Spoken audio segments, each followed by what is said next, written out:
challenging again. All right. So you're telling us. One more time. You're telling us when you're in college and then it broke. Yeah, like when you're in college and you're caught with a little bit of pot on you and you're thrown in jail for 6 months. This is the punishment here. I don't know about US, and you lose all those months of your life and lose school and contact, and you get in a prison with all those criminals. Yeah. Your life is changed, and we should do something with those people. It's, for me, this is a crime what we're doing now. Yeah. You know, they should be compensated somehow with education or, you know, even with money. It's really silly. I think most universities in the United States have a zero tolerance policy with even something like marijuana. If you get caught with a small amount, you're expelled. You're kicked out. You can't get an education anymore. You know, so it's like they're turning it into an even worse situation, because now this kid's not going to be able to get their college degree just because the state is really oppressive and draconian when it comes to their drug policies. So it's really absurd. You hear us, Chris? You there? Sorry, yes, but you were cutting off for me, and I was just waiting for my internet to fail again. But I heard you. Alright. Well, just getting off the drug concept and the fail of the whole backwards logic right now, I want to bring it back to your channel, and you do have 2 strikes on it, and it is a popular YouTube channel, so you have to kind of limit yourself, actually, I think, in your position from what you can express, right? So have you ever thought about making another channel? Do you have another channel for creative outlet, or maybe just other ideas? Like other big YouTubers I see often have a second or even third channel. An just uncensored channel? Yeah, they get to be a little bit more expressive about their ideas or creativity. Yeah, but there is no point really. I mean, if you look at, you know, Gary and Brett Kim and all those people who, you know, are usually flagged, they get flagged on all their channels. Really? It's not about the channel, it's about the person, yeah. You know, you will get, I mean, for me, my biggest flaggers are the Romanian nationalists and the Muslims.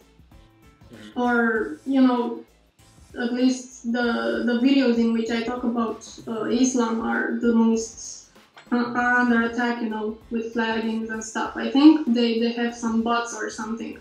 And it counts, it's very important to have a lot of views on them. I don't know exactly what the system is, but I think it's a percentage of the number of views versus the number of flags or something like that. I see. I don't know. But I'm not going to make another channel, no. What if, so, talking about flagging, if your channel gets flagged again and it gets shut down, are you done? Is there no more ZOMGitsCriss? Do we see her pop up again? What's the deal?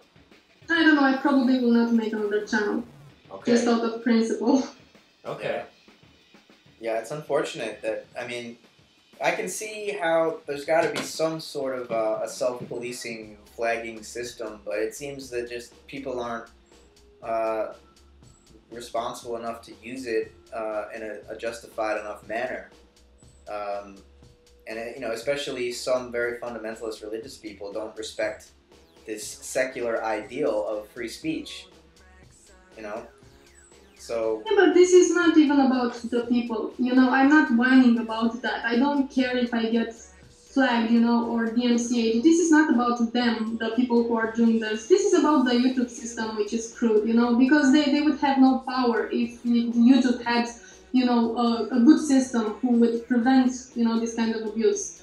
Yeah. You know, videos who belong there, videos that which, you know, there's nothing wrong with the videos and they get removed. This is the problem, not the people who are doing that, because they will always be there, you know. Right. We were talking, that's why, I mean, like I said, I just don't even have a problem now with stalkers, with people who make death threats, with people who flag me. I just simply ignore them.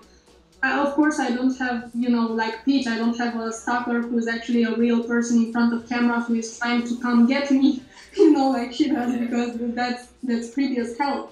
But just, you know, the regular stalkers who follow you around and leave you a bunch of messages on each video and then go with another username and do the same thing. Actually, I made my real name public when I did, you know, that petition. that Muslim, ex-Muslim guy not to get deported. Hussein Muradi? Sorry? Hussein Muradi? Yeah? Hussein Muradi, Yes. yeah. Okay, yeah. You put your I gave my real name for that petition, and now over 7,000 people, I think, know my real name. And it is such a paranoia with this, and I can understand it. But if you think about it, Mariam Nazimeh, I don't know if I pronounced her name right, but she's the spokeswoman actually for the Council of Ex-Muslims, and she has her real name out in the open, and Pat Condell has his real name out in the open. So why should I be worried? Yeah, some people are.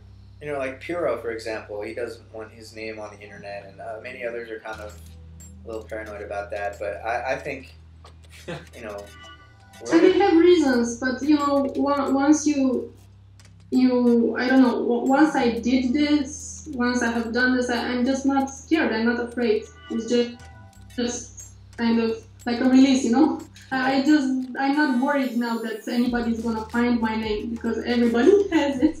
Yeah. So, yeah. Actually, I was in Stickham once, and somebody there, Lefty was kicked, and or Gary left the room, I don't know, and he was like, okay, let me go to internet and find his phone number. So he went there and find his phone number and, called him to ask him what's up. Yeah.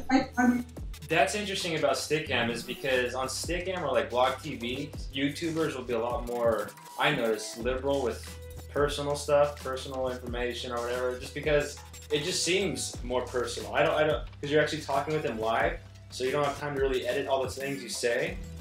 So I think, that happens a lot. I see a lot of people that have actually filmed in my Stickams, filmed conversations and then reposted them up. So I don't remember all the things that I said in some of the Stickams, and I see a lot of people that do that with Gary's as well. So that's another interesting kind of thing that we were talking to Astronaut about yesterday, is we were talking about the evolution of YouTube, and he said 2008 was kind of the year for YouTube, and it's kind of going downhill, but there's a little bit of maybe a little bit of hope of actual good stuff, the stuff that's worth watching, that's maybe entertaining and informational, people that are just have some substance to what they're saying, and they're creative. And they're not just like this selling out to this big machine and fitting this formula.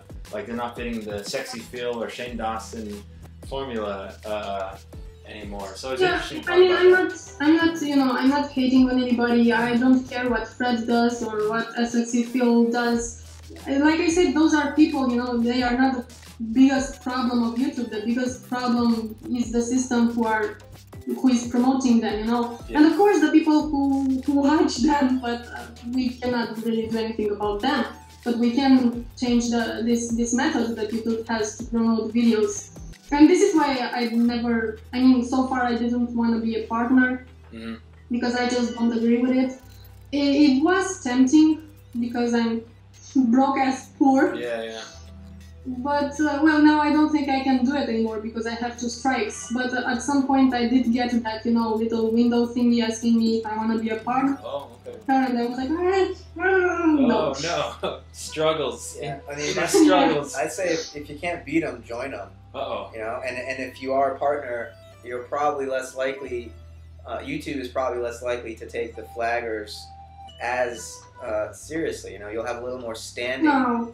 You don't think so? No, you get the Amazing Atheist, he gets flagged, he gets the NCA, his videos got removed, he got suspended, it's the same thing, Yeah. You don't have... The main advantage, I think, it is that you get more exposure because they do promote partners, and that, you can do longer videos, which I'm not such a fan of. My videos are, in average like 6 minutes, so I don't care about that. Right. I did care about the money, that's why I wanted to be a partner, if I won. It's not that much money. Well, I mean, maybe with the amount of views that you have, it'd be a little more like some substantial pocket change, but for me, it's not that significant at all.